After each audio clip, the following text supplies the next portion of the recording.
So much for being here. Come on in. We have plenty of room in the front. If anyone wants to sit in the front, get a front row seat.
On.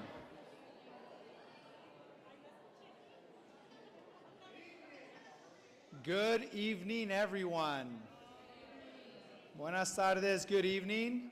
We're going to go ahead and get started. We want to get you guys out of here on time. We want to get you home, hopefully before the rain comes in. Get everyone back home dry is a goal. My name is Robert Saldivar. I'm the Executive Director of Ed Services here at our district.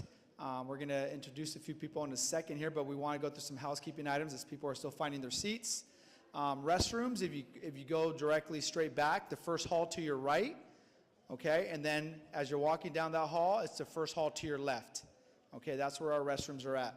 All right. We also want to thank our translators in the back for being here tonight.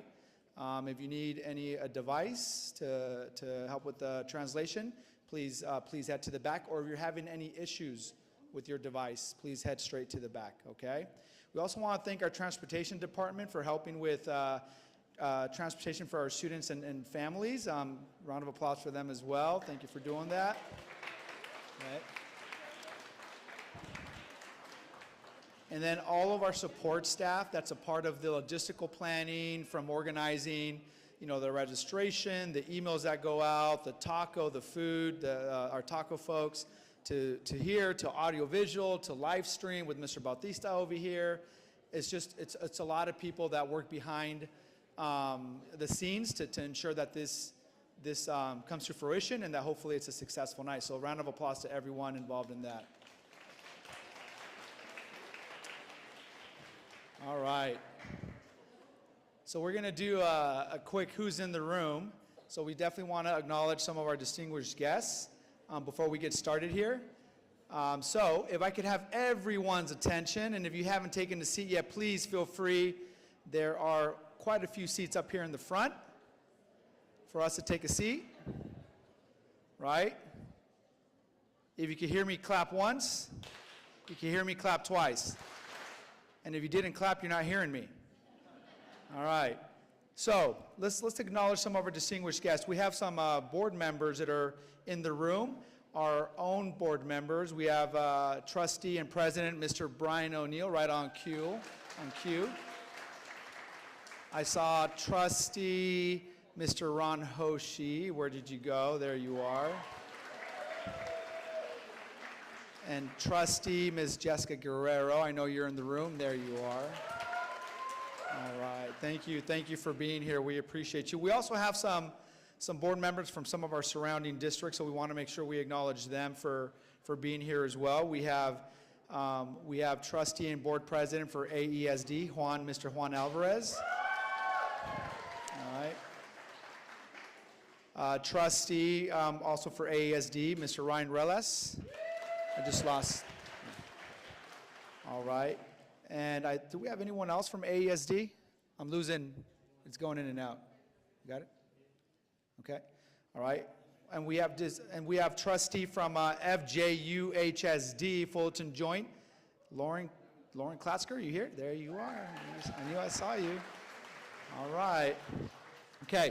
And then we have a lot of our partners that are here as well, just community partners. If you are one of our community partners, whether it's OCO, City of Anaheim, North Orange County ROP, Tiger Woods, any of our partners, please stand up. Please stand up and be acknowledged. I know we have some. I saw some of you guys. Where are you? OCO, thank you. All right. All right. We have, if we have staff from our sites, both classified and certificated, please raise your hand, stand up, or if you're standing up, raise your hand, just wave high. But if you're sitting down, stand up. All right. So those are both classified and certificated. If we have district personnel, classified and certificated, if you're sitting down, please stand up. If you're in the back, just wave your hands.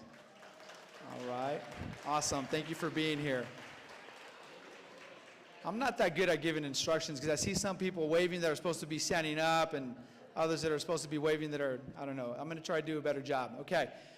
We also want to acknowledge some of our union presidents. We have Heather Hutner from CSEA, president. Where'd you go, Heather? There you are. All right. Jeff Morgenstern, president for ASTA. All right. Thank you. Any other presidents from our unions? Yes. Brittany and Lacey for I'm sorry? Yes, Lacey and Brittany. Where are you guys? There you go. Thank you. Representing our counselors. Okay. Who else? Who are we missing? Alta. Jennifer's aside for Alta. Jennifer, please stand up. Representing our administrators. All right. Yes. Thank you. Okay. We have our students. If you're a student, please stand up. Stand up, students. Awesome.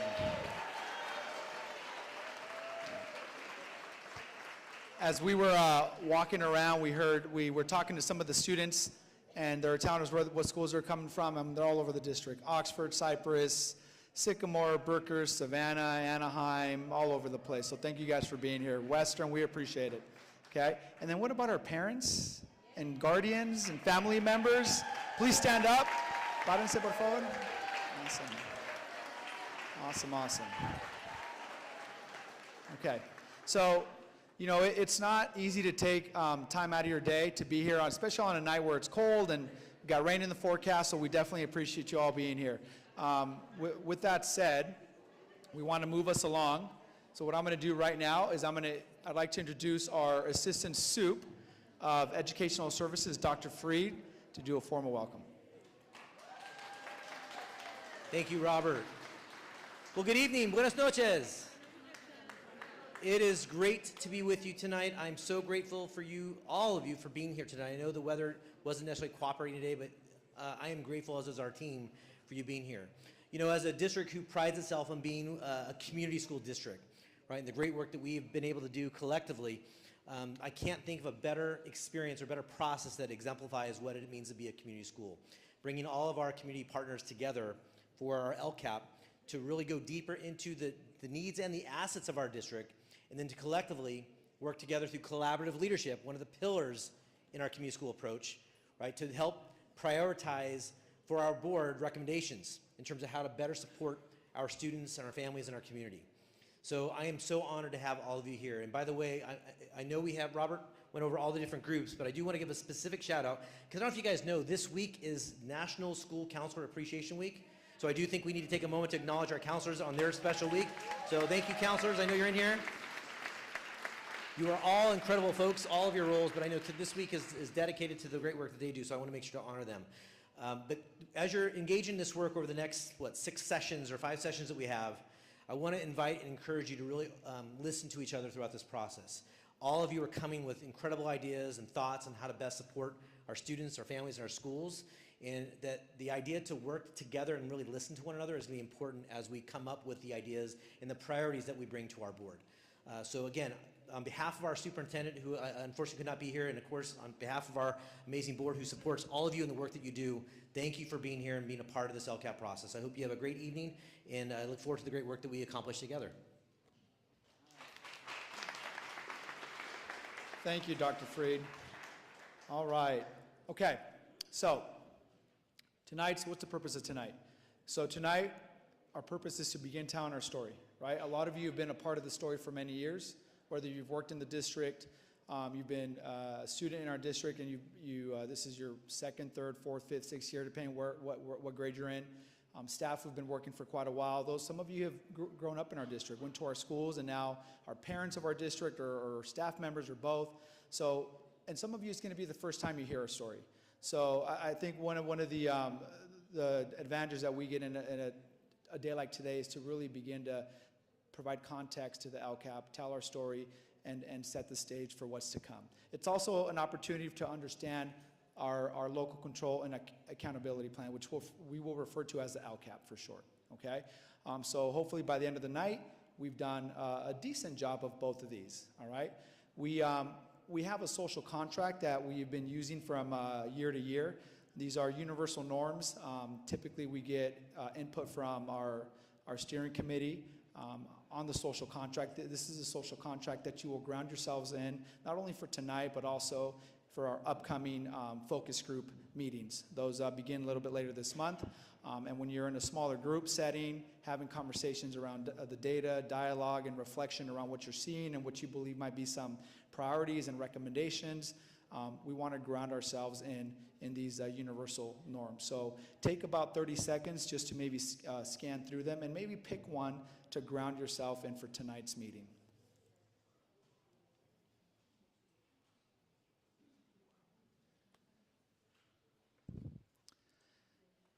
This last one here is a new one for this year. This was added, from last year's steering committee, we added it to last year's social contract.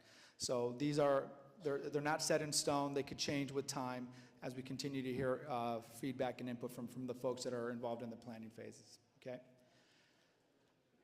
Our story. So at times you're gonna hear things and see things that we're gonna learn to or come to appreciate.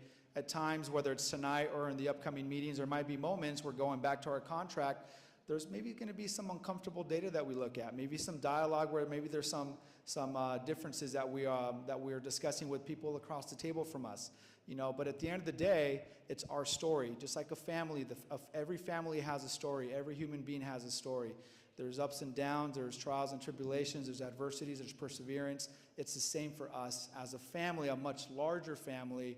It's an opportunity for us to continue to work together and collaborate, even during those moments of where we feel a little bit uncomfortable, or maybe there's some disagreements, but to come together to continue to do what's best for our students and our families who are at the center of everything. So let's begin that story tonight. I'm going in the wrong direction. Okay, so a little bit about our demographics. All right, a lot of you know our demographics, but just for those of you that don't, here's the makeup of our district. For 23-24, we were at 26,000 students across the district. Okay, 8 comprehensive high schools, 8 junior highs. We have Auxsd Academy, CVA, alternative ed, 2 programs for alternative ed, and then our special day school, which is Hope. Okay, and there's the breakdown of enrollment for each of those schools. Okay, here is some programming as well for our student groups, what we call our low income, okay, socioeconomic and disadvantaged. 81% of our population across the district would fall into that category. And then we have our English learners, students with disabilities, homeless, and foster youth, okay? That makes up most of our students. Here's a demographics breakdown. We're close to 70% Hispanic, okay? And then the rest of the breakdowns, we're about close to 8% white, 13% Asian. We got obviously about 4% Filipino, about 2% black. Multi-ethnic is about 3.5, and then 0.1 for American Indian, okay?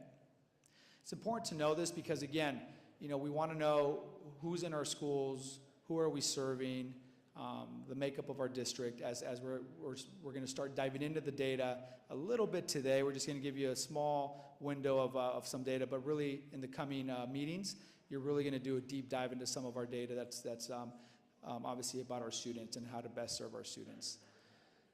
Our vision and our mission. So just to give a little bit of context, most of our schools have gone through a revisioning day. So a couple of our schools are going through it this year. And as our schools have gone through those revisioning days, which when we do that, we invite the entire community for that specific site to be a part of it, which includes parents, guardians, students, and then obviously our staff from that site. For the larger schools, about 300-400 people to come together. For our smaller schools, it's, you know, closer maybe to 100. And they go through a revisioning day where they're reflecting on, you know, what they want for their students, not only in the present, but for 5-10 years down the road. What do they want their schools to look like, their classrooms to sound like? What do they want to see and hear when they're walking onto the campuses, into the offices, into the classrooms, right? And then we start to collect that data. As they're having conversations and dialogue, we start to collect that data, you know, what's being shared. And that from that data, we have emerging themes. And that's how we came with our vision and mission. These emerging themes about wanting a better world for our students, right? So that they reach their unlimited potential. We wanted to ensure that any student that graduates from our district is going to graduate and is going to be socially aware. They're going to be civic-minded students. So think about all the work that we're doing to ensure that our students have that type of exposure, right, to civic education, projects around civic education. They're life ready, right? Life ready, which is under that umbrella is everything that you want to put in there, right? College ready, school ready, life ready.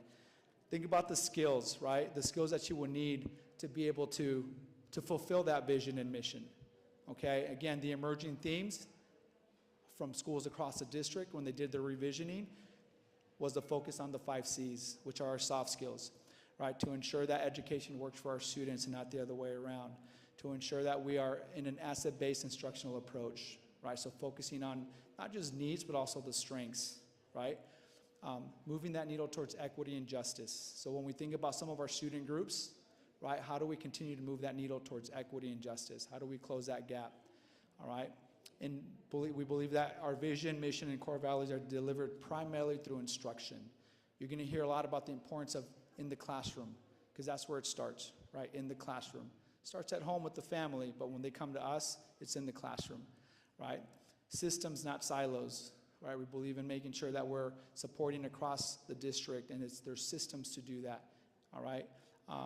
And then that public schools should enhance and strengthen democracy. This is now more than ever important, right? The importance of voice, and student agency. Okay, so what we would like for you to do with that in mind is now think about the community schools approach. And if you're not familiar with our community schools approach, we're hoping that you see alignment between our core values, our mission and vision, and the community schools approach, right? At the heart of the community schools approach are our students, right?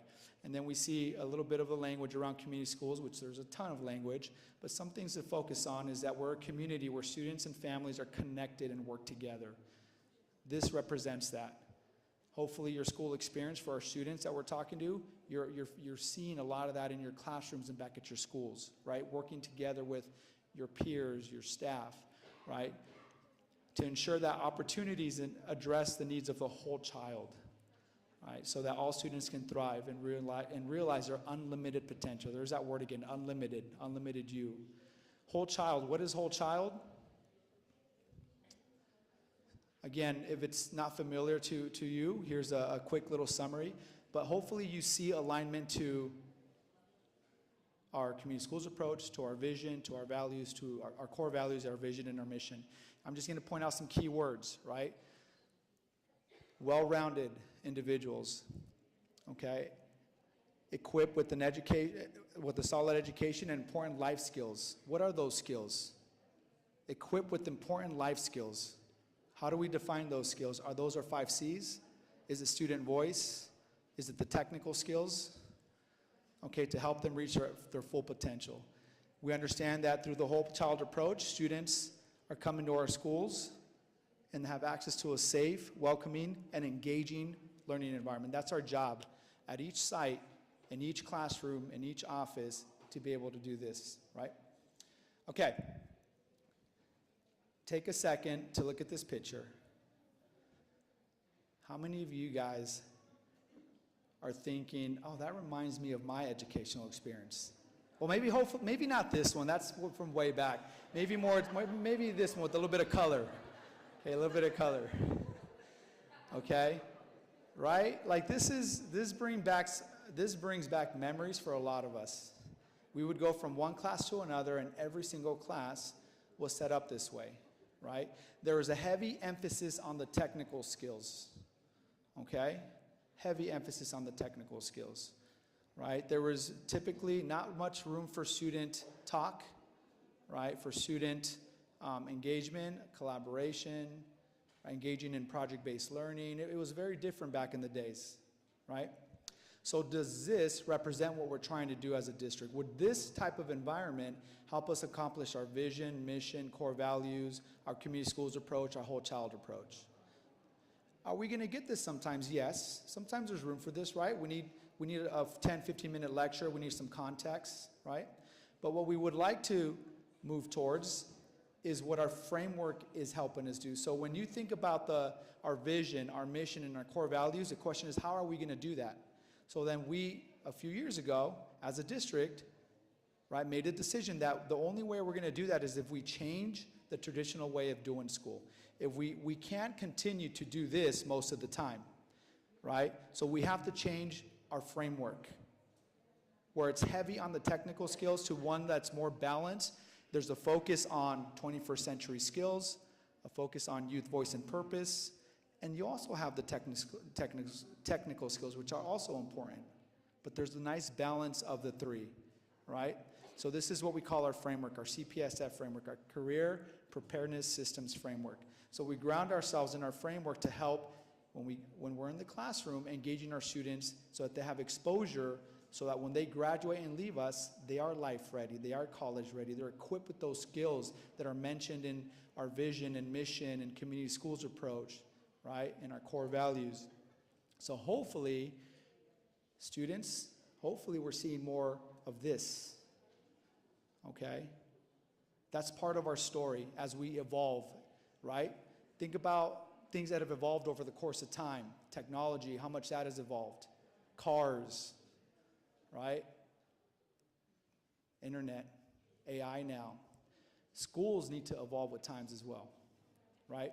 So when we think of our LCAP and what that supports, our LCAP is to support our vision, our goals, our values, our community schools approach, so that we're creating experiences for our students that are aligned to our drivers and aligned to what we believe in, right? You see 21st, what we call innovation furniture, that allows for more of what we call student collaboration, group projects. That was in the classroom. We have opportunities outside of the classroom. Okay, I believe this one here is, remind me, Dr. Sidhu, Servathon. This was one of our Servathons. Okay, we talk about civic-minded students, right? It's happening in the classroom through projects, but also outside of the classroom through opportunities like Servathon. AIM, career preparedness, right? We talk about opportunities in the classroom, right? To engage in projects that are preparing them for careers, that are connecting them to careers where they feel a sense of purpose, but also outside of the classroom with internships and things like that, all supported by our Lcap, okay? So hopefully, as we continue to evolve, we see evidence of that in our Lcap. It's grounded in our Lcap so that we're able to do these things, all right? So what I'd like to do at this moment is I'd like to introduce a good friend of the district. Now his wife is also in the audience, and he said he could stay here as long as he wants because his wife is here, okay? He's a father of four young ladies who are alumni of our district, all went to Sycamore Junior High and Anaheim High School. By the way, can I get the students who are in any one of our elementary schools to stand up? We have some elementary school students. So if you are at an elementary school, can you please stand up? I know I ran into a few of you. Where are you guys?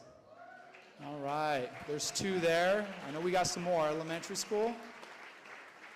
There's more. I saw a few of you out there. Okay, thank you for being here, guys.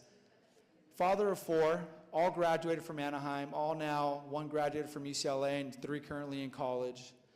Professor at Cal State Long Beach, president of Los Amigos of Orange County.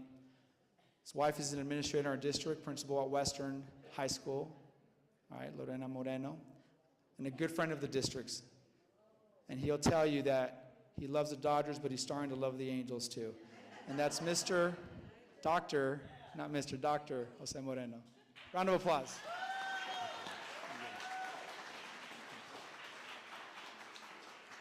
Buenas noches, good evening. Buenas noches, good evening. So I'm gonna need your help. It's been a tough day for a lot of us. So I teach at Cal State Long Beach and had a student that came today that her mom was detained by ICE. So she came, and our university is doing all we can to provide the supports that we need. And so what I want to share with you today is some data, but also some narrative to that data of why what we're doing here today is so important, and what we expect our kids, our students, our young people to do while they watch their parents on a daily struggle. Sometimes it's immigration, sometimes it's economics, sometimes it's housing, sometimes it's just parents struggling with their own relationships. So this conversation with the student today, and Robert, your intro reminds me about what we're supposed to be doing together as human beings, right? To support one another, to uplift each other. Yeah, nos enojamos, we get mad at times with each other. Sometimes we even come to the board meeting and tell our school board members that they're horrible. Sometimes we tell our teachers they're horrible. Sometimes we tell our parents they're horrible. And then we always tell our kids, pay attention. But at the end, we know that what we're trying to do, often imperfectly, is to help each other become our best selves. So I thank you for being here tonight, and hopefully this will be helpful to you. Oops, I'm going backwards. How are you, by the way? How are you?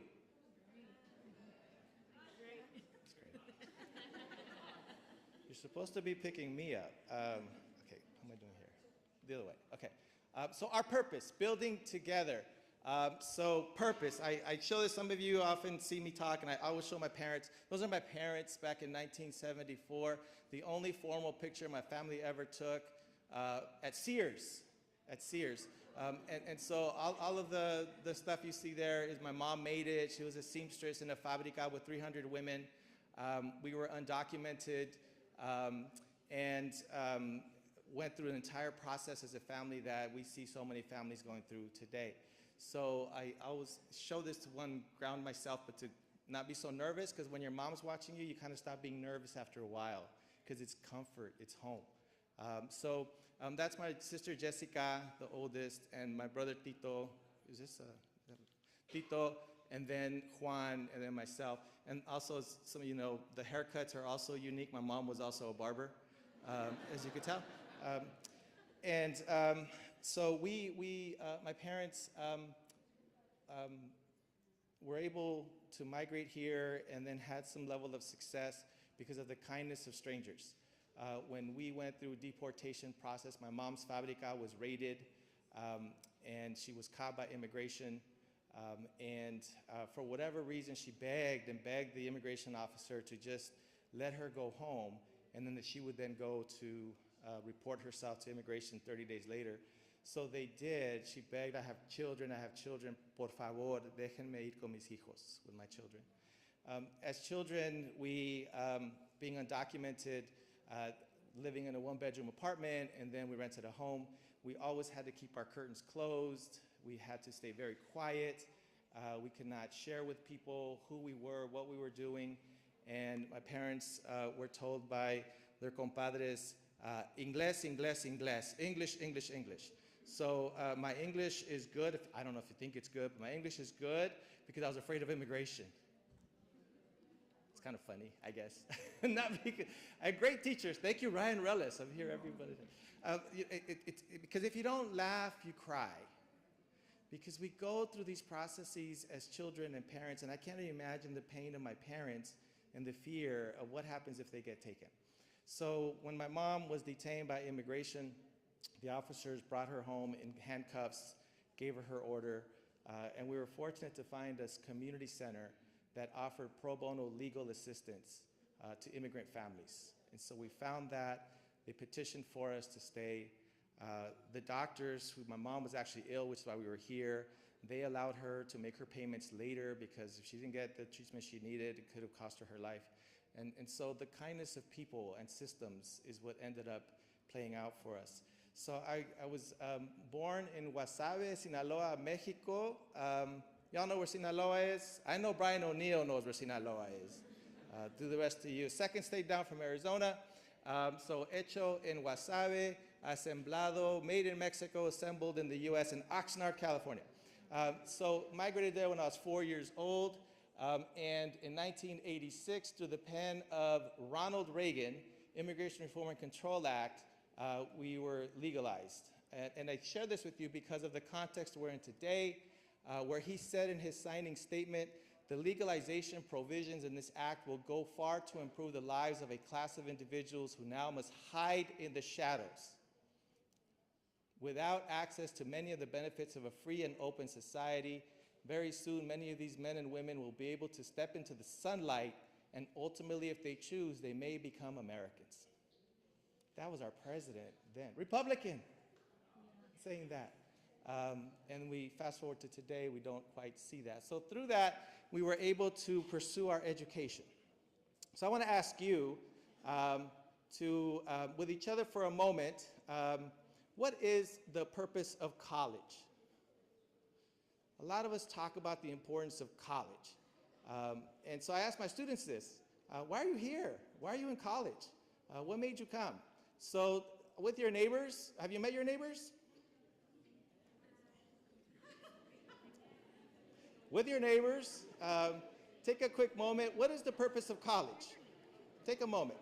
What is the purpose of college?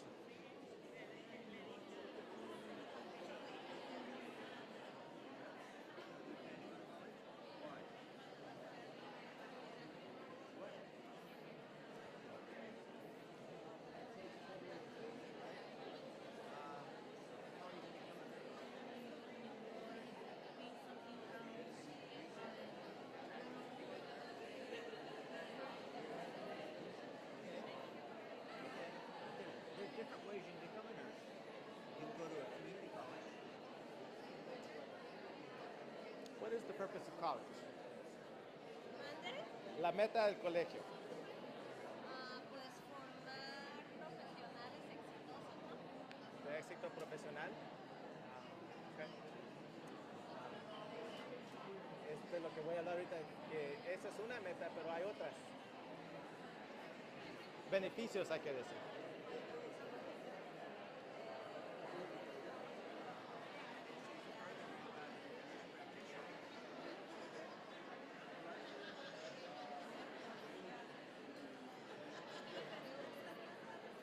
All right. All right. So, how many of you have ever been in a university classroom? Raise your hand if you've been in a university classroom. Let me ask it the other way. How many of you have never been in a university classroom? Ah, rock and roll. Let's play. Let's play. All right. So, who would like to share with us? What is the purpose of college? Raise your hand and say it loud.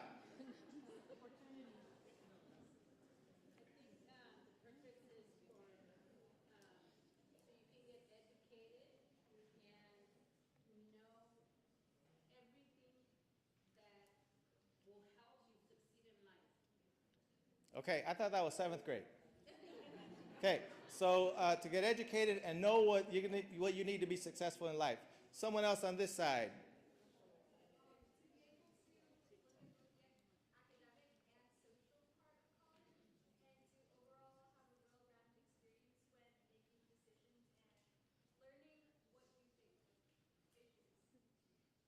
Learning what you think of what? Okay. Okay. So college is for academic and social. I'm not going to ask you what you mean by social,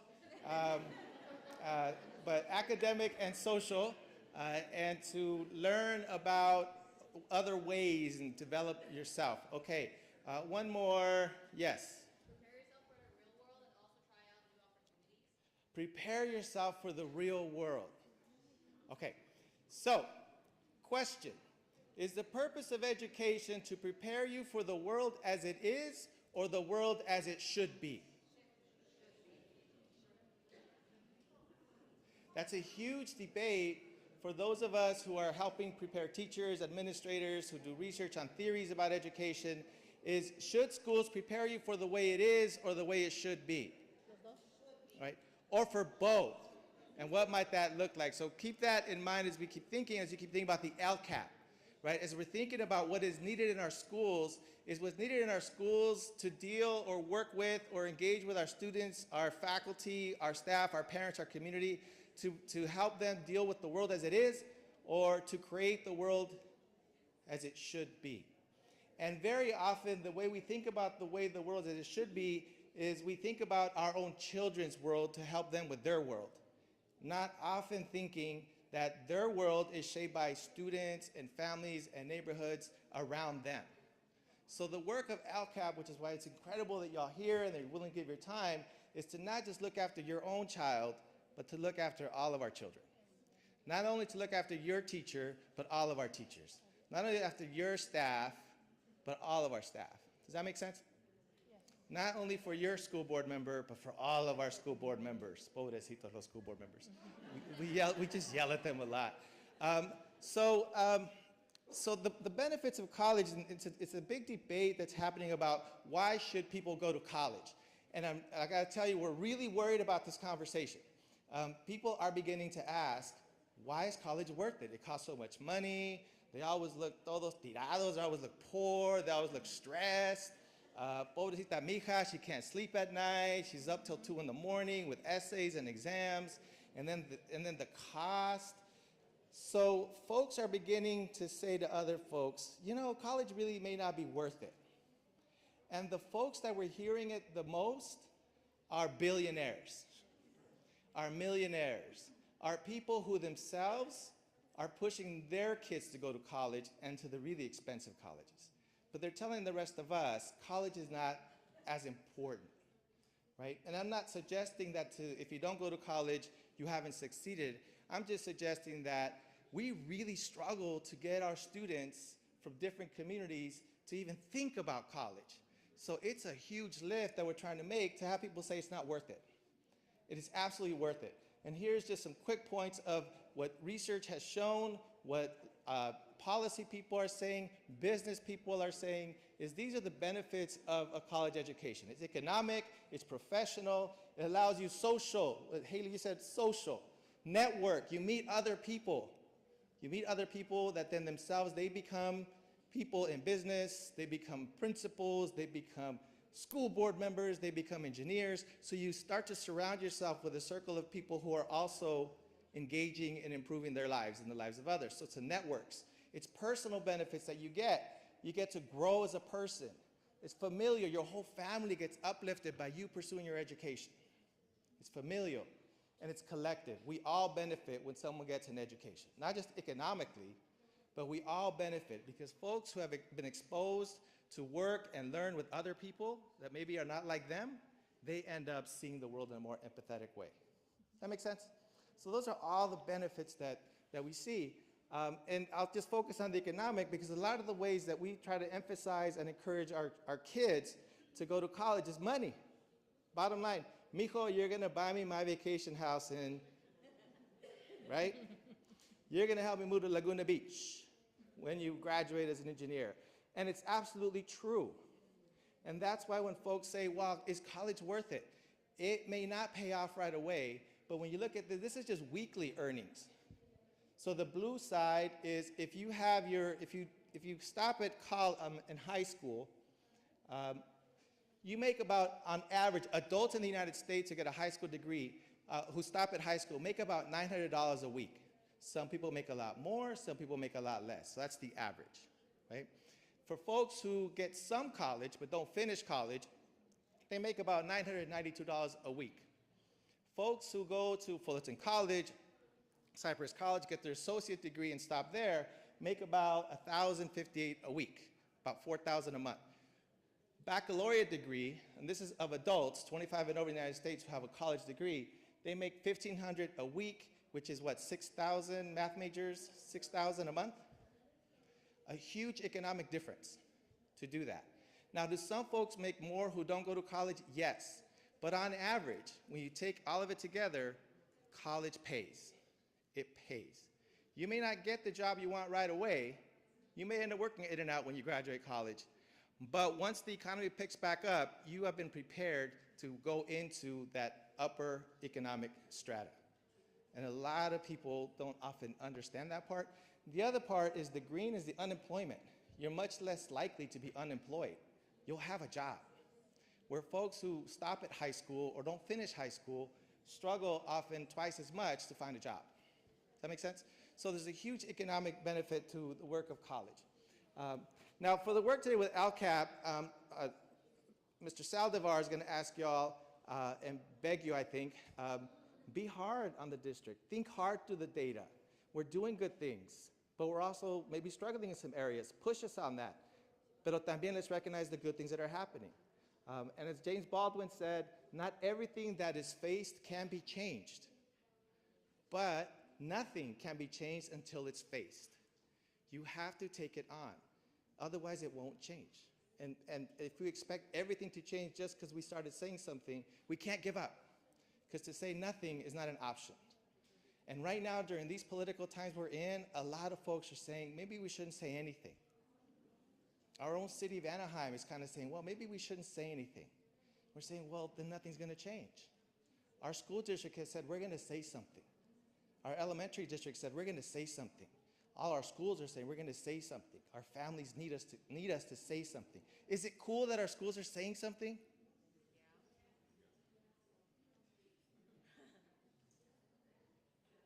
You're killing me. Is it good that the schools are saying all of our immigrant children are valued? We love you. Yes. Is it good? Yes. Right? And some folks are saying, no, we shouldn't say that too loud because we don't want to get attention. We don't want to get attention. And it's unfortunate. So I want to ask you a question to talk about for a bit. And this is something I ask teacher candidates in my classes, and I talk a lot about with them about education. So often, many of us may be asked to talk to our kindergartners. How many of you have kindergartner children? Kindergartners?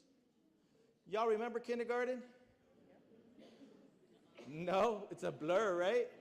How How many of you cried when you dropped off your kindergartner? ¿Cuántos lloraron? Come on. How many of the students did you cry when you were in kindergarten? So imagine being in an assembly, because oftentimes in our communities, folks who we get invited to speak, and we're asked to speak in an assembly.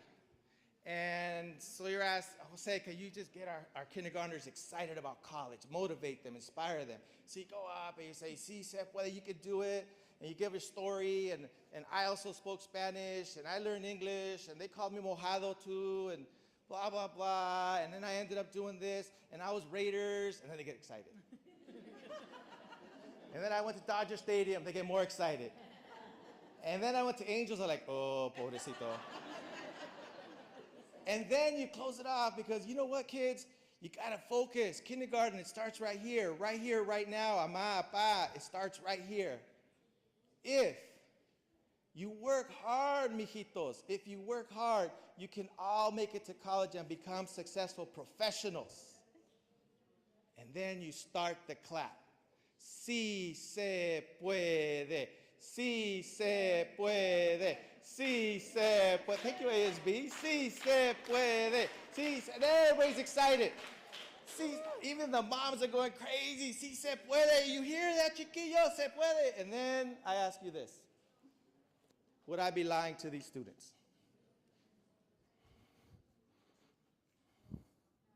Am I lying to these kids?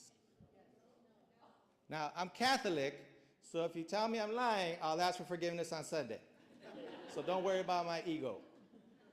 Take a minute with each other. Am I lying to these students? If you work hard, you can all make it to college and become successful professionals. Am I lying?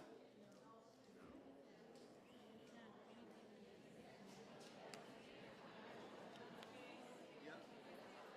10 minutes? How much time I got? 10 minutes? Dile, agendas. Yeah, 20 minutes. Okay.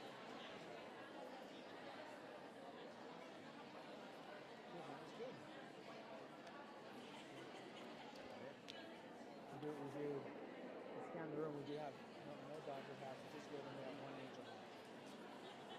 There's Dr. Blue in here. No, it's Oxford Academy, I thought it was angels. There's Dr. Blue in here. So what's your definition of professional? That's a good question to ask.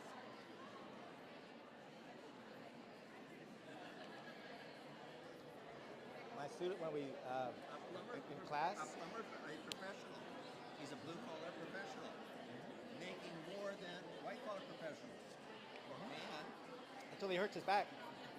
true, Or the plumber might go back to school to learn business to become then his owner. Right? and then hire more professionals. Then hire more professionals. So my students hate this question. They hate it. They just hate it. Because they say that. They're like, why are you trying to be elitist about professional? All right. All right.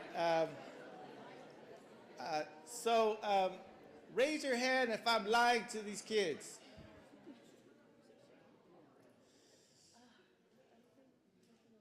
It's okay. It's okay. Raise your hand if I'm not lying to these kids. Okay. A lot of you did not raise your hands.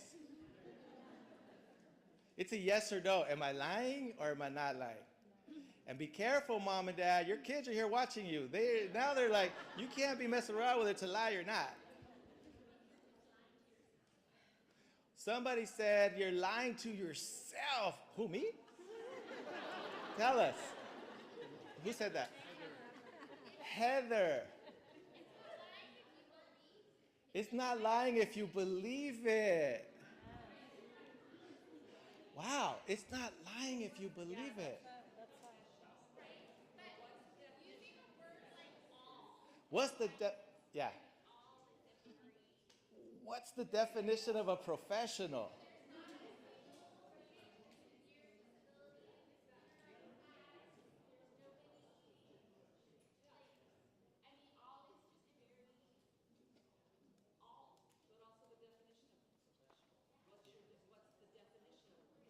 You tell me.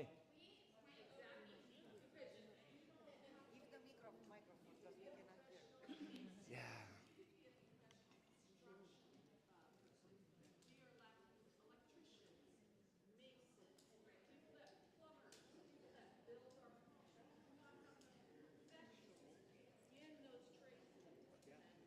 Are they called professionals or skilled workers? Skilled professionals. I'm with you. I'm with you. So she's saying what do you define as professionals? Because I consider electricians, plumbers, other folks professionals. And I said, well, isn't that skilled? Is that a skilled trade? But here's the thing. I don't know if I'm lying. Well, maybe I'll show you. But this idea of if you're not lying if you really believe it. You're not lying if you really believe it. So let me push on that a little bit with all of you. Do you really believe if every kid just works hard and studies hard, they can become professionals? And professionals, the way that, and you know, I'll say what people mostly understand when you say professionals, they're not thinking skilled trades. They're thinking accountants, engineers, professors, principals, general society, not you, and it's not a value judgment, this is not a value judgment. General society may say that. Unless you're not in that category, then you're like, wait, I'm a professional too, right? And they're absolutely right. So this isn't to demean a profession. It's what we think about often as parents when you tell me, go to college, work hard, for what? For what? Right? And so when we tell kids that, it's for what? What's the purpose? Right?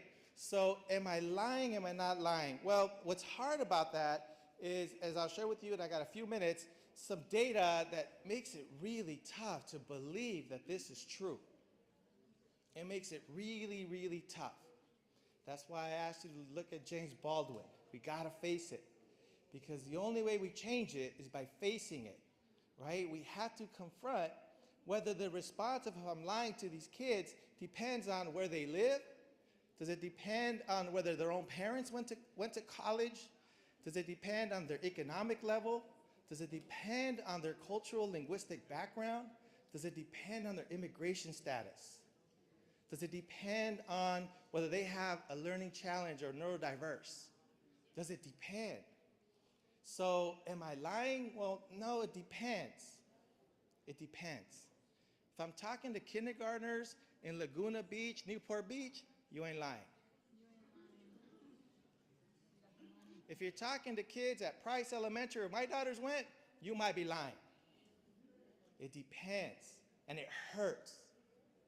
Because reality can hurt. A truth can hurt. And I'm not in any way suggesting that we not tell kids to try hard, but it's in our hands to make it not a lie. And by our hands, I mean not just parents, but in an LCAP process, it's in our hands to do everything we can so that it's not a lie, so that what we really believe to be true becomes true. You follow me?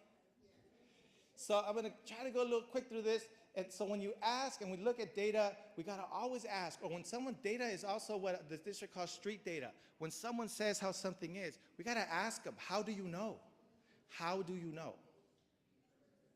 How do we know that that's true? And how or what informs it? And then how do we decide based on that data? And that involves a lot of discussion, analysis together, and sharing of each other's experiences.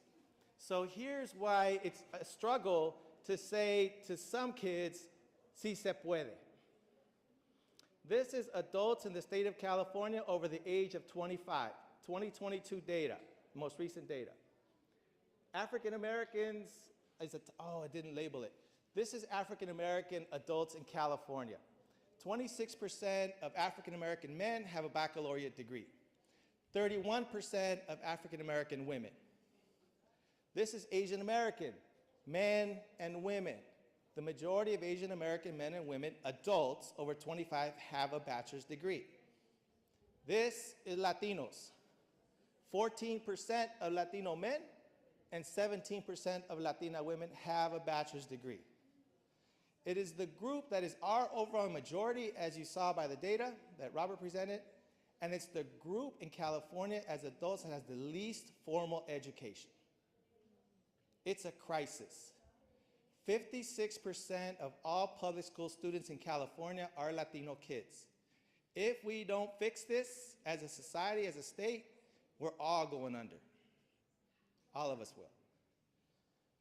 This is a Native American students. This is Pacific Islander students.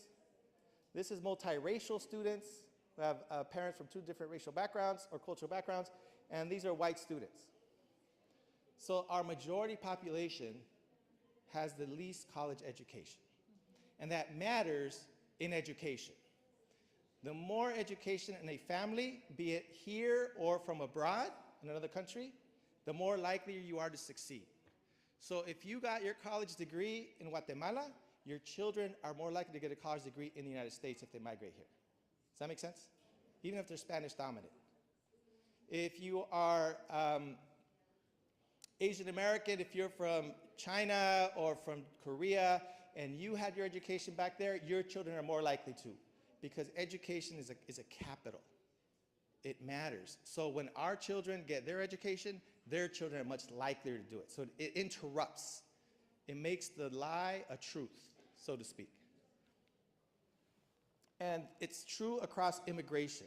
And I'm not going to stay too long on this because of time, but folks often ask, and I'll tell you, kids say this sometimes. I don't know if you all hear it. College students say this. When I ask them, why do Asian American students seem to do better on this outcome than Latinos? And it's the Latino students in college say, Dr. Moreno, we all know why. Why? They're smarter.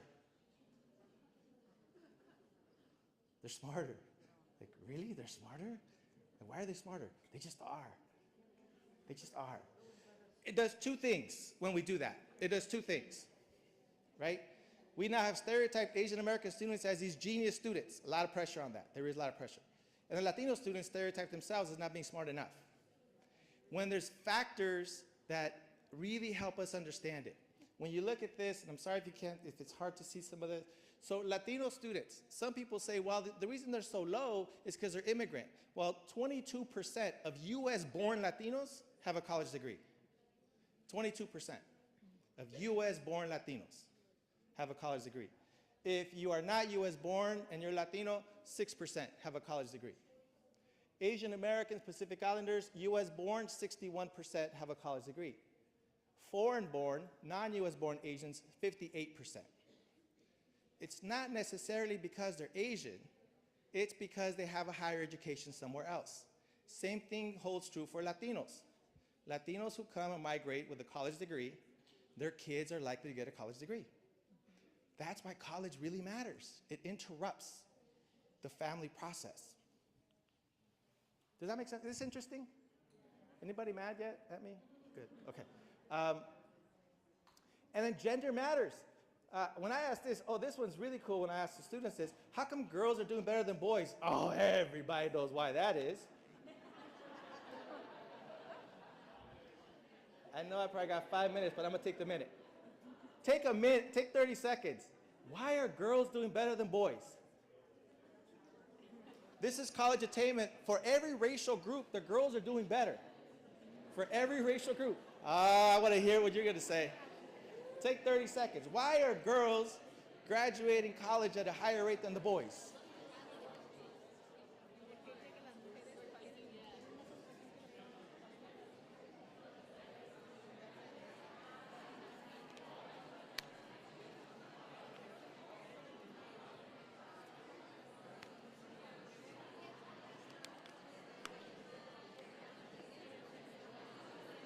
All right.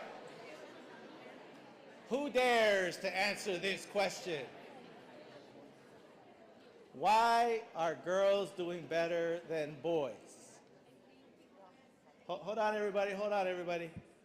I'm going to get you there. I see you. I see you. Yes. I think because the educational system caters or is set up to, it's more compatible, it's a better match for how women learn. Oh, interesting. Very interesting. All right. Anybody else?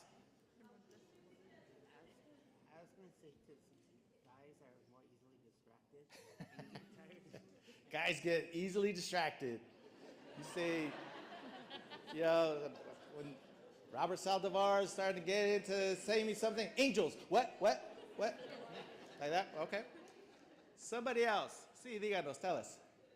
Yo considero que las mujeres se esfuerzan más porque obtuvieron el derecho después para estudiar y quieren demostrar siempre que son capaces y pueden ser mejores. Ooh, rock and roll.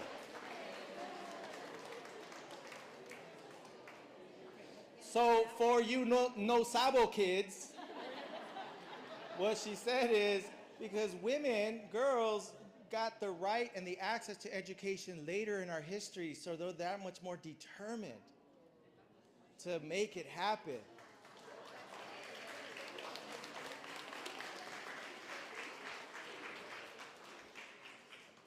Anybody want to beat that? Tell us. I agree with this because I notice with a lot of people I work with, I notice women we just think a lot, we overthink a lot, but that's also because that also helps us with planning and organization. Oh, because girls, we like to think. Sometimes we overthink and we plan and we organize. Juan Alvarez, help us out, brother. Why?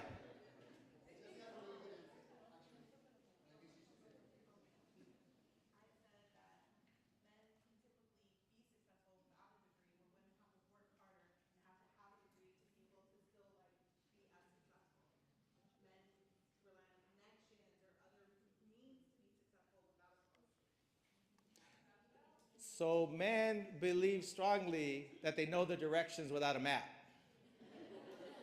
They believe they're gonna do it. They're gonna figure it out. And women are like, yeah, nah, you got a plan. Yeah? Yep. All right. Now, do you see how easy that conversation was when we're talking about boys and girls? What if I said to you, under the same theory or thesis, girls got access to education at a later date. They know the struggle.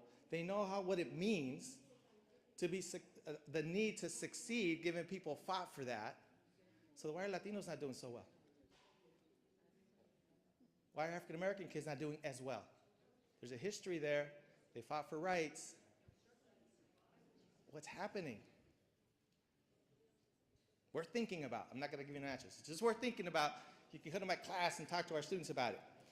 So when it comes to race, it becomes uncomfortable to talk about it. It really is.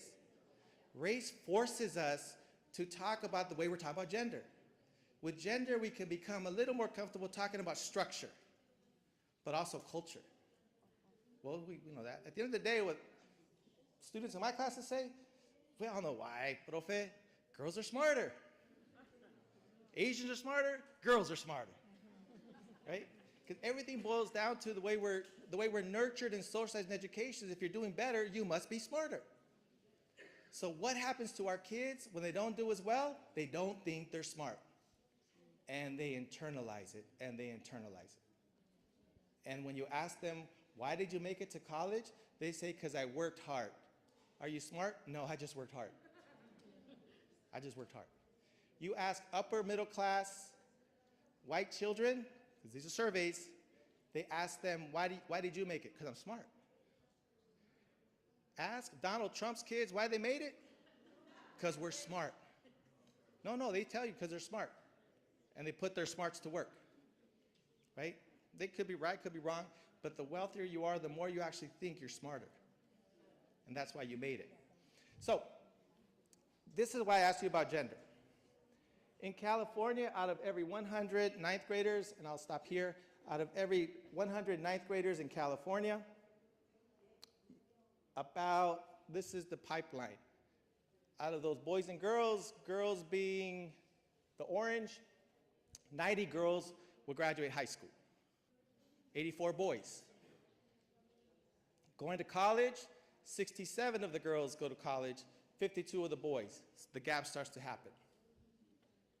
Then 45 girls go to a 4-year college because they might start at Fullerton or at Cypress, a community college.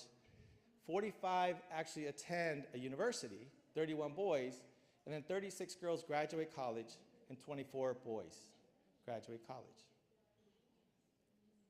So, some folks say, wow, that's a serious issue with gender. But the other thing is, it's not that girls are doing great either in California. 36 out of 100. And what we know is that there's very clear policy questions, funding questions, to help students make that choice. Too many students don't even have the choice because they didn't do the A through G. So they cannot go. And other people tell them, well, you can't go, you might as well go to work. Or you go to community college, and it's tough in the community college. It's tough. 20% of students who go to a community college end up transferring to a four-year school.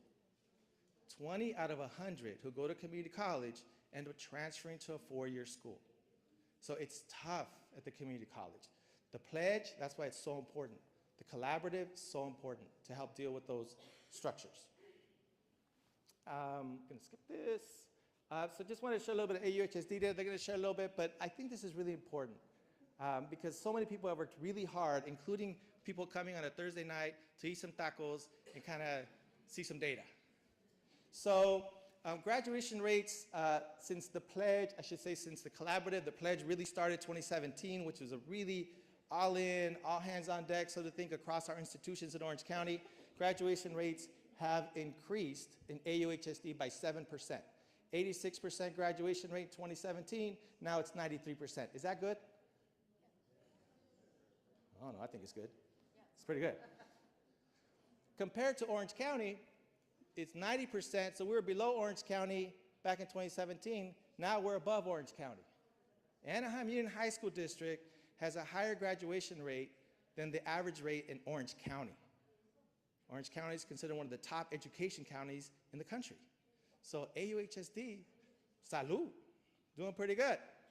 And then in California, we were below the state. You see the green there? And now it's 90%. So here, A through G, we were at 44%. Now we're at 54%. So now more than half of our students have the ability to apply to Cal State Fullerton, UC Irvine, UC Berkeley, Cal State Long Beach, Go Longo, right? You could apply. If you don't have the A through G, you can't even apply. You cannot apply. Your application gets immediately dismissed because you didn't do the A through G.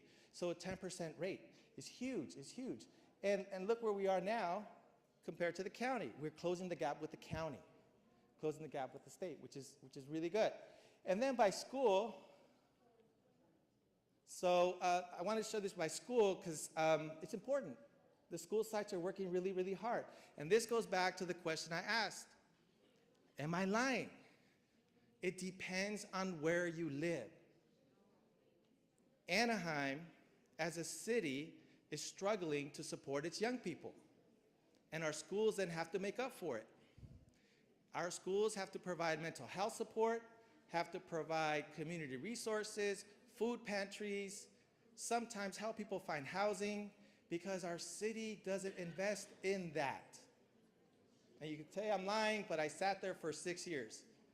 It goes somewhere else. Hundreds of millions of dollars to the Angels and Disneyland and whatnot, but they don't have enough for our kids. Cypress invests differently in its community. La Palma invests differently in its community. So it's not that the kids in Cypress are smarter, it's that there's more resources there from the parents as well as the city and the community as a whole. So you can look at your high school here. I want to highlight, because this was our home school, and I'll close with this message with y'all, is that when Lorena and I, we met in graduate school, she's principal of the year,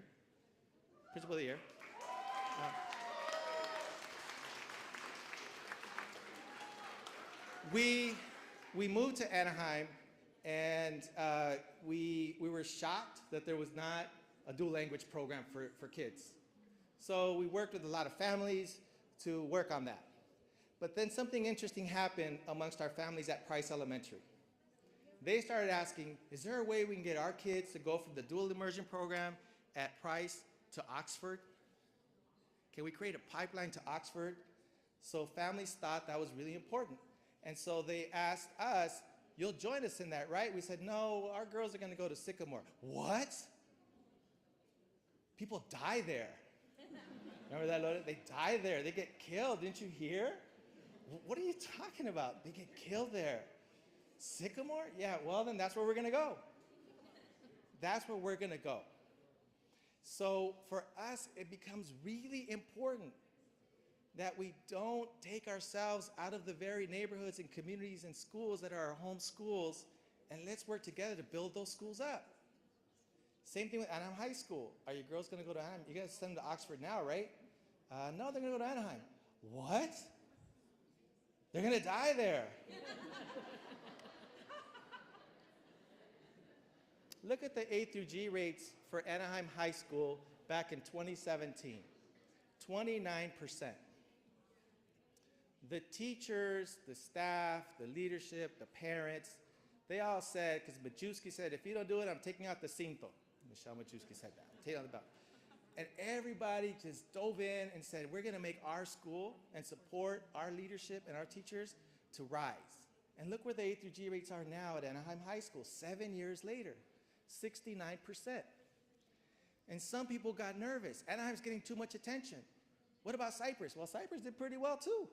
They went from 64% A through G to 81%. Everybody increased. Now there's some schools that are still struggling, but is it because the school is not good or because we're not investing enough as a community? Not just the school district itself, because it's limited, but as a community, are we pushing so that Magnolia, Western, and other schools get the resources in the neighborhoods that their families need? Because if they're not getting it, that implicates all of us. All of us. So please, as you think about the LCAP, think through this process about at your school, ask yourselves why. Why are our kids doing well here? How do we help other schools with this work? It's really important, and get other folks to do that. Yes?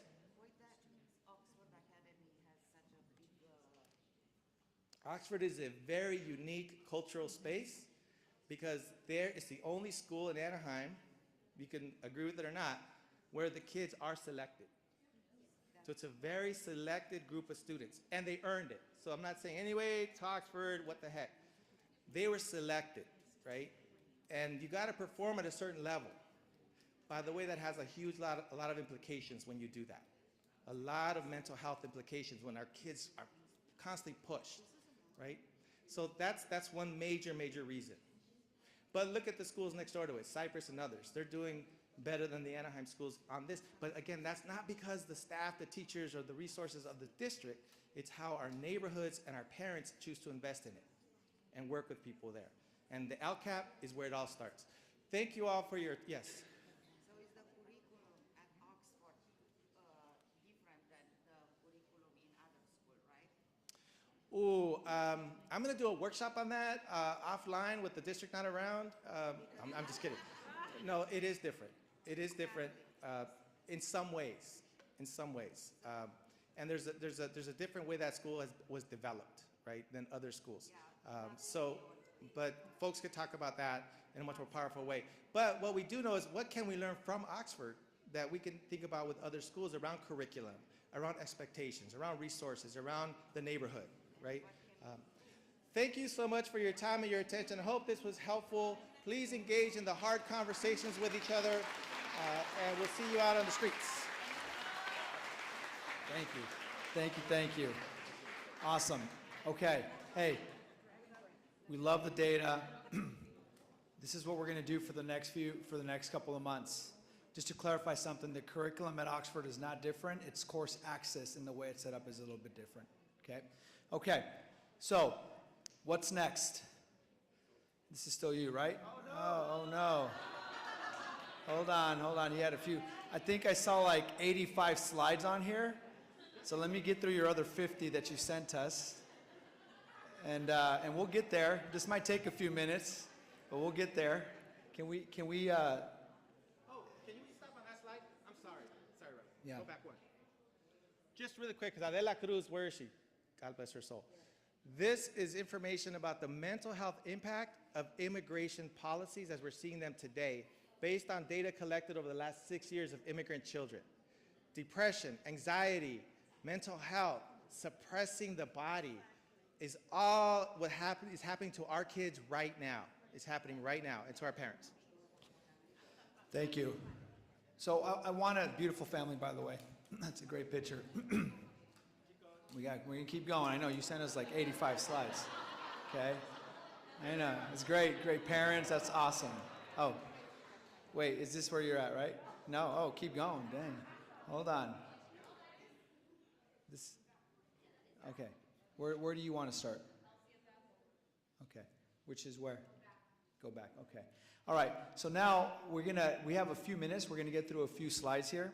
I want to introduce Dr. Sidhu. Okay, to you. And I want you to keep something in mind as Dr. Sidhu is going through our Lcap or LCFF overview. I want you to keep that slide in mind that he showed at the end with all of our schools from 17 to current and the improvement at each of our schools, both grad and A through G rates. Okay, because that's our goal, to continue to move that needle. But then we're going to show a slide a little bit later before we close that's going to connect back to that slide. Okay? Dr. Sidhu. Got it. So lesson learned. Next time I go first, and then I let them go after. So I'm going to try to do this as quickly as possible, but I need to talk about LCFF and Lcap, right? So why are we all here? It is extremely important, though, to keep all of what Mr. Saldivar and Dr. Moreno said in mind as we talk about LCFF and Lcap, right? So we have to start with LCFF. That's our local control funding formula. It is a California law, okay? So this is how our districts are funded. There are 3 types of funding that come through LCFF, okay? You have, oh, hold on. Thank you. Okay, your base, supplemental, and concentration funding, okay? So I'm gonna keep it as simple as possible and as quickly as possible, and hopefully we're good. We do have materials and resources in your booklet that you received as well, okay? And then as we move into the next couple of focus group meetings, 2, 3, and 4, we need to go over any of this in more detail, or you have questions, we will definitely be able to make time for that. So the LCFF base funding is based on your student enrollment and attendance. It's not just that students are enrolled, but they have to be attending our schools, okay? In addition to that, right, we have our local property taxes and then our state grant funding, okay? So with all of that in mind, the base funding, okay, for LCFF is for all of our students. That includes all of our student groups, okay? So keep that in mind as we go through and we start talking about the Lcap and the Lcap process. We then have supplemental and concentration funding added on to our base funding that we get per student. Our supplemental and concentration funding is for students that are identified as low income, foster youth, and English learners, okay?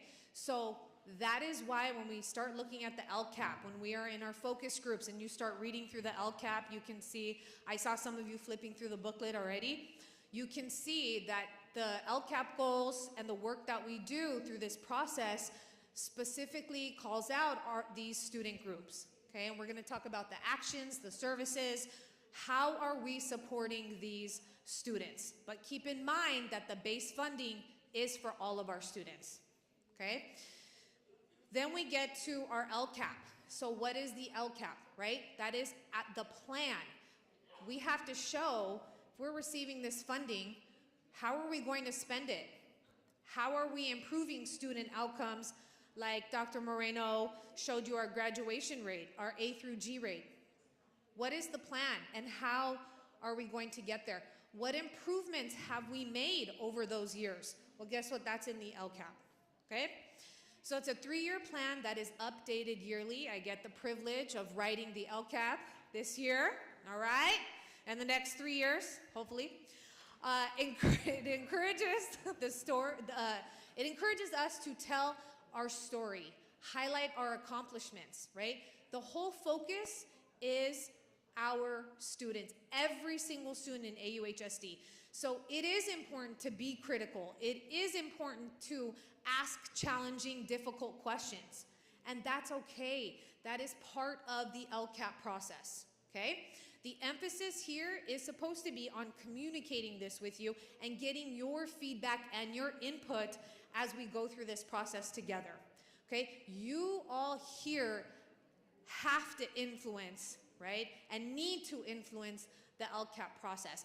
And we're all gonna be at different levels of our understanding. And that is okay. That's where we ask questions. That's where we collaborate and work together, whether you're a student, whether you're a parent, whether you're a staff member.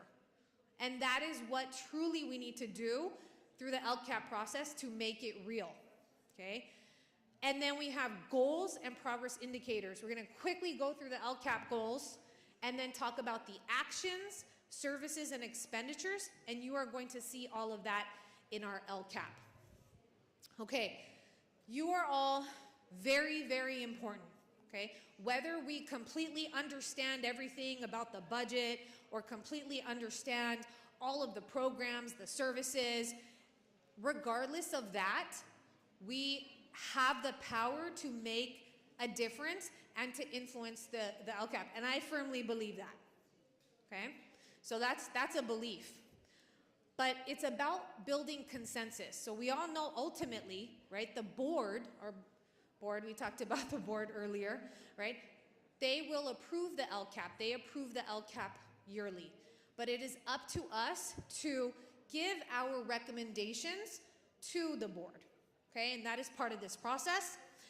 The actions that are included do not take the place, they don't replace the negotiation process that we go through with our representatives that are here tonight, for example, okay? But these are recommendations that we can make based on what we think is important and what our students need, okay?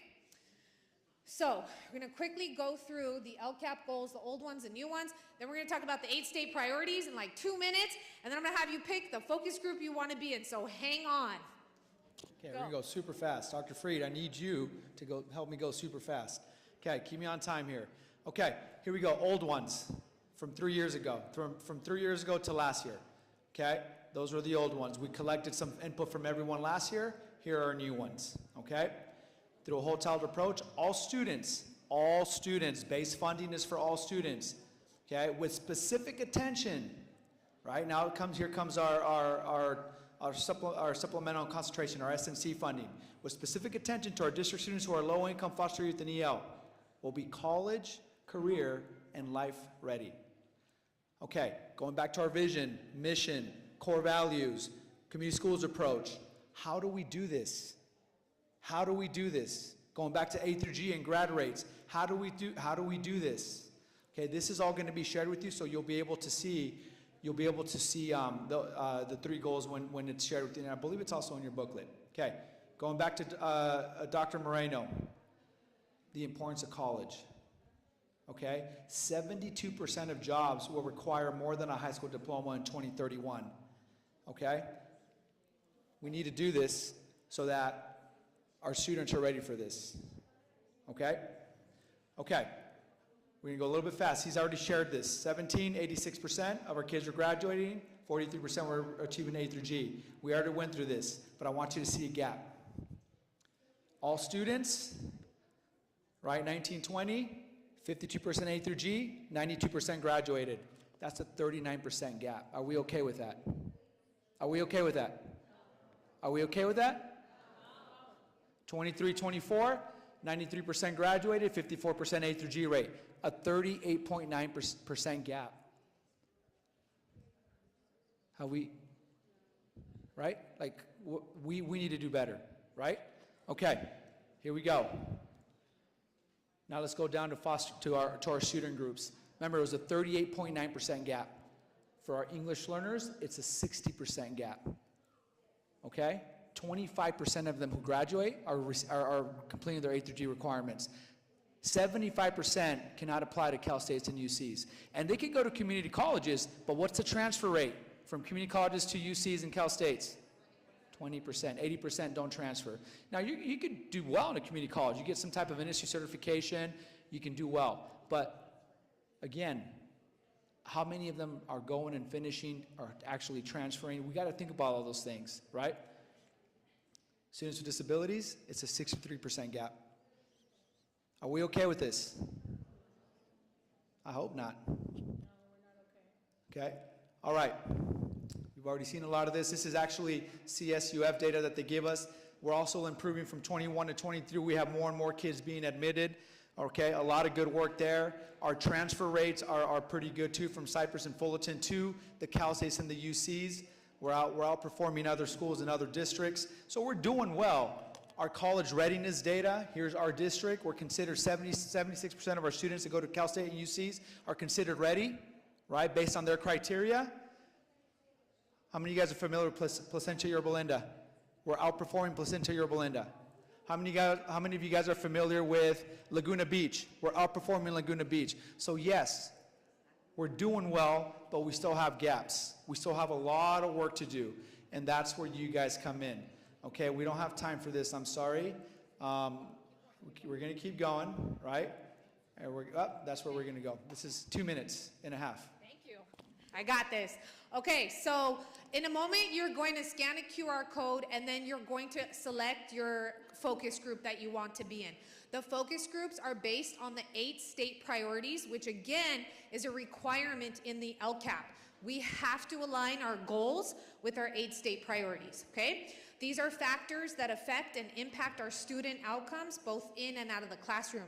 So focus group number 1, if this pulls at your heartstrings, okay, I haven't shown you the QR code yet, but I will in a second.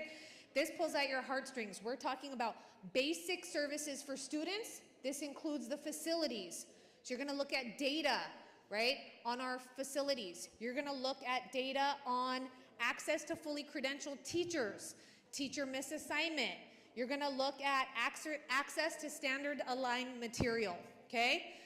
Priority number 2, implementation of state standards. How well are we doing that? Do all students and the students that we call out in the LCAP have access to the state standards? And then priority number 7 is course access. Do all of our students and all of the students that fall into the categories have access to all of the courses, like I was just talking to a parent back there, that are A through G, right? So you're gonna look at that data in your focus group. So if you wanna select focus group number 1, this is what we're focusing on. We got 3 more to go. Focus group number 2 is about achievement. This is about college and career readiness, graduation rates, okay? A through G, you'll look at the CASP, standardized test scores for English and math. How many students are taking AP courses? What is the passage rate for that? How are English learner plurilingual students doing? How many have been reclassified? And then other pupil outcomes, okay? What types of courses are they taking in which subject areas? So you're gonna look at all that data, okay? Please don't leave, I love you all, okay? We're almost done, don't leave me yet, okay? Parental involvement, this one has its own category. It is specific for looking at data on our parental involvement and engagement, our participation rates.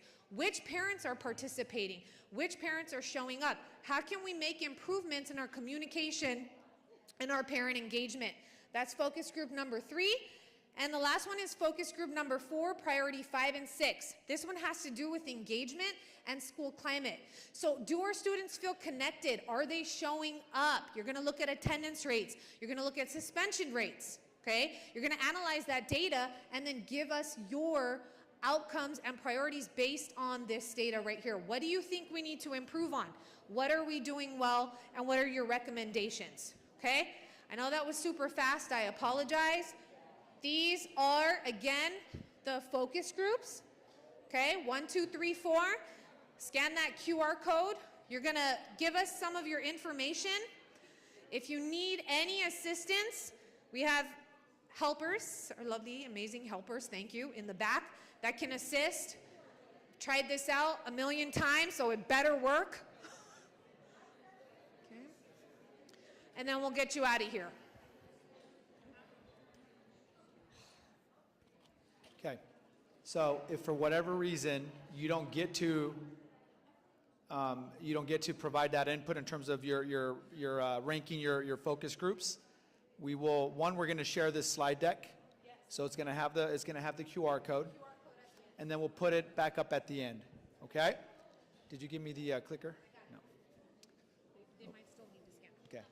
All right, we're going to give you about 10 more seconds to scan. Are we good? 10, 9, 8, 7, 6, 5, 4. And remember, it's going to come back up at the end. 3, 2, 1. Okay. I'm going to move on, and then I'll come back up at the end. Okay. Oko. Oko's in the house. Okay. If you're a part of Oko, can you stand up, please? Oko representatives, can you stand up? Can we give a huge hand for our Oko folks? I'm going to tell you why. Okay. They've been our partner and have been helping us out with our parent workshops. Okay. Here's their mission and their vision, right? And here are the upcoming meetings. They helped with a parent workshop for anyone that is new to the LCAP process, which we already had. This is going to be sent to you guys. It's facilitated by OCO. It's here at the district. It's for our parents to have a space to come together after each LCAP session if there's questions to be asked or things that they want to continue to have dialogue around. The data makes sense of things. So thank you to OCO. Okay? All right. Last thing, you ready? Can I get everyone's attention and we're going to let you guys go? Shh. Almost finished. Ambassadors, student ambassadors, can you please stand up? Our student ambassadors,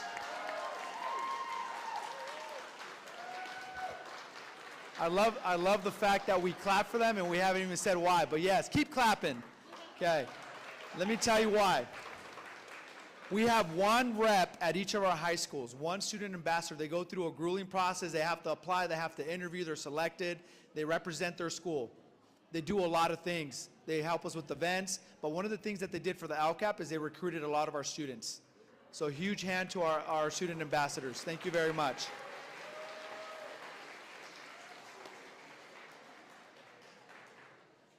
These will continue to come out to you. Next steps will continue to come out. Look for messaging from your campuses, from FACES and administrators. Okay, and check your email for your survey. Please complete your survey if you haven't done so already.